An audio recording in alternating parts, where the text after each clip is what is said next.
নমস্কার। গ্রামীণ কৃষি শিল্প সমাচার পেজে বরাবরই যেমন চোখ রাখেন, আজকে চোখ রাখুন। অর্থাৎ এই মুহূর্তে সকাল থেকে হালকা মাঝারি বৃষ্টি আর আকাশে কালো মেঘ। অর্থাৎ মৎস্যজীবীরা গভীর সমুদ্রে যেভাবে মাছ ধরতে যায়। Guinness world record holder UCMAS abacus. আপনার সন্তানের গাণিতিক দক্ষতা বৃদ্ধি করুন, দ্রুত গণনা করার দক্ষতা, সৃজনশীলতা বৃদ্ধি এবং অভিজ্ঞ প্রশিক্ষক। কাকদ্বীপ ব্রাঞ্চে যোগাযোগ করুন।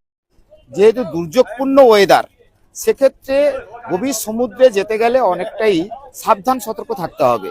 কারণ মৎস্যজীবীরা যেহেতু তারা বেরিয়ে পড়ে রূপলি শস্যের খোঁজে, সেক্ষেত্রে কিন্তু অনেকটাই বাধা হয়ে দাঁড়িয়েছে এই ওয়েদার। অর্থাৎ সকাল থেকেই কালো ঘুটঘুটে মেঘ দেখতে পাচ্ছেন, বুঝতেই পারছেন যে কালো ঘুটঘুটে মেঘ। তবে বেশ কিছু ট্রলার তারা কিন্তু ইতিমধ্যে নারায়ণপুর ঘাটে কিন্তু পৌঁছেছে। আমরা যেহেতু যেখান থেকে দাঁড়িয়ে রয়েছি সেই জায়গা থেকে আপনাদের ছবিটা দেখাচ্ছি।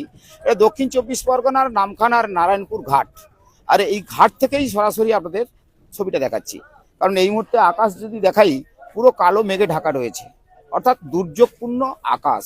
অর্থাৎ এই আষাঢ় মাসে যে বৃষ্টি, সেটা কিন্তু ইতিমধ্যেই দেখছি সকাল থেকেই ঝিরিঝিরি বৃষ্টি, হালকা মাঝারি বৃষ্টি হয়েছে। আর যেভাবে মেঘের গর্জন ছিল সেটা কিন্তু সকালেই বোঝা গেছে। তবে তার পাশাপাশি যেহেতু মৎস্যজীবীরা গভীর সমুদ্রে মাছ ধরতে যান, কারণ তাদের এই সময় গভীর সমুদ্রে যেতে হয়, তবে তাদের একটু বাড়তি সতর্ক থাকা দরকার।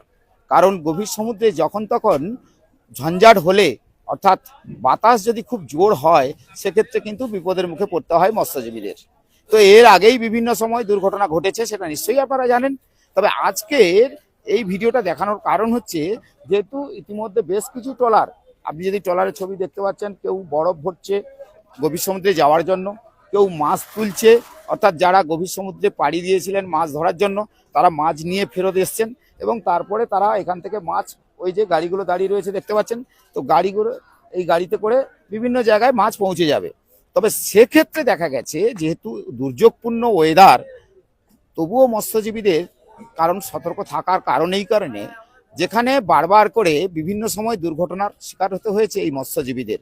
কারণ গভীর সমুদ্রে নিজের জীবনকে বাজি রেখে যখন মাছ ধরতে চলে যান, সেক্ষেত্রে কিন্তু অনেকটাই বিপদের বা ঝুঁকি নিতে হয় তাদেরকে।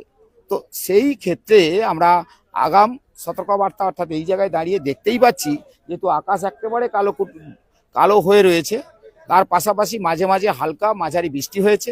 তবে যে হাওয়া রয়েছে, সে হাওয়া হয়তো এই জায়গায় বোঝা যাচ্ছে না, যেহেতু এটা হাতানিয়া দোয়ানিয়া নদী। এই নদীতে বেশি একটা যে জলের যে বা ঢেউ, নদীর যে ঢেউ, সেটা কিন্তু সেইভাবে নেই। না থাকলেও যখন এখান থেকে পাড়ি দেয় গভীর সমুদ্রে, সেখানে কিন্তু যথারীতি ঢেউয়ের যে একটা তাণ্ডব চলে। অর্থাৎ যখনই ধীরে ধীরে ধীরে ধীরে বঙ্গোপসাগরের দিকে বেরিয়ে যায়, সেক্ষেত্রে কিন্তু তখনই বোঝা যায় যে ঝড়ের যে বা বাতাসের যে গতিবেগটা, সেখানে কিন্তু বোঝা যায়। তবে এই জায়গায় বোঝা না গেলেও তবে মৎস্যজীবীদের আগাম সতর্কতা থাকার দরকার বলে মনে করছি।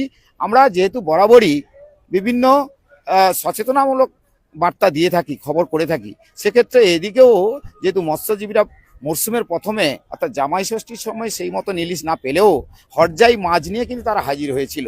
তো আমরা কিন্তু যেহেতু বাজারে গিয়েও আপনাদের দেখিয়েছিলাম, তো এক্ষেত্রেও কিন্তু বোঝা গেল যে মাছ হয়তো নদীতে রয়েছে, কিন্তু মাছ ধরতে যাওয়ার মুহূর্তে যদি প্রাকৃতিক দুর্যোগ হয়, সেক্ষেত্রে তাদের অনেকটাই সমস্যায় পড়তে হবে। তবে এই সিজনের প্রথমে দেখা গেছে যে কোনো একটি ট্রলার থেকে একজন ছিটকে পড়ে যায় এবং তাকে খোঁজাখুঁজি করা হয়। মৎস্যজীবী থেকে শুরু করে যারা প্রশাসনিক কর্মকর্তা দায়িত্বে ছিলেন, তারাও খোঁজাখুঁজি করেছেন। তবে এইভাবে দুর্ঘটনা ঘটে যায়, তো সেটাও কিন্তু নজর রাখতে হবে। তো সাবধান সতর্ক দিয়েই কিন্তু মাছ ধরতে যাওয়া। তবে সব কিছুই আপনারা জানেন যে ভগবানের হাতে। কারণ মা গঙ্গা যদি চায়, তাহলে তাদের এবছর হয়তো সেই রূপলি শস্য দেখা মিলবে, ভরপুর তারা পরিবারকে স্বাচ্ছন্দ্যে রাখতে পারবে, এটাও কিন্তু বলা যেতে পারে। তবে যাই হোক না কেন, এতক্ষণ আপনাদের এই লাইভটা দেখানোর কারণ যে আমরা নারায়ণপুর ঘাট থেকে আপনাদের দেখালাম এখানে মাছ ওঠা নামা এবং মৎস্যজীবীদের যে সমস্ত ট্রলার, সেগুলো কিন্তু এই জায়গায় রয়েছে। আর তারা কিন্তু ইতিমধ্যে বিভিন্ন যে পাড়ি দিয়েছিলেন যে সমস্ত ট্রলারগুলো, তারা কিন্তু মাছ নিয়ে এসছে। দেখতেই পাচ্ছেন ওই যে মাছ দূরে দেখাচ্ছি, যে মাছ নিয়ে এসেছে কিছুটা। আর এদিকে যদি দেখাই, তো এই সমস্ত ছোট ছোট গাড়িগুলো, সেই বড় গাড়ি সেইভাবে হচ্ছে না, যদিও ছোট ছোট গাড়িতে মাছ ভর্তি করে নিয়ে আবার সেই বিভিন্ন জায়গায় তারা পাড়ি দেবে। তবে এই যে ওয়েদারটা, যেটা দেখে বুঝতেই পাচ্ছেন যে ওয়েদার যতটা ভালো থাকবে ততটাই কিন্তু মৎস্যজীবীদের ক্ষেত্রে অনেকটাই সুবিধা হবে।